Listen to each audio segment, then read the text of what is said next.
got to the job site around 7:30 today, and I noticed there's a little condensation up there. So I was like, okay, well, I know today is going to be maybe a little bit of a challenge, but let me get some airflow. Once that sun hits it, that condensation will be gone. The dew point, we were pretty much past that, but we just want to make sure that we're dry. Once I make sure that we're dry, we're within operating parameters, and I get my gun heated up. I'll set my temperature for like the high lift, anywhere between like 108 on the B, 105 on the A, and I kind of keep the hose similar to where the A is at, because for some reason with the A side, if the A side gets too hot, you fight the foam all day. You can't really, you might be able to find a pattern, but it might react too fast and you might be blowing it off the wall.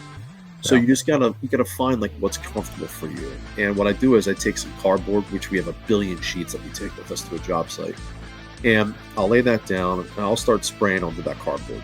I'll spray until I find where the foam is atomizing right. You can hear it too.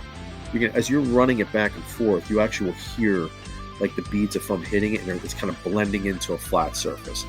I will do that until I get the right pattern, the right consistency before I start putting it on the customer's wall.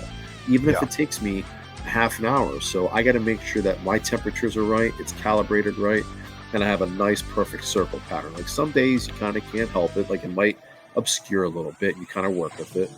But I do what I can to get that circle. So I start usually on the cold end, and then I work my way up. When it's hot like this, I started actually hotter this morning and Mhm. then worked my way down. It's much easier to heat up foam than it is to cool it down.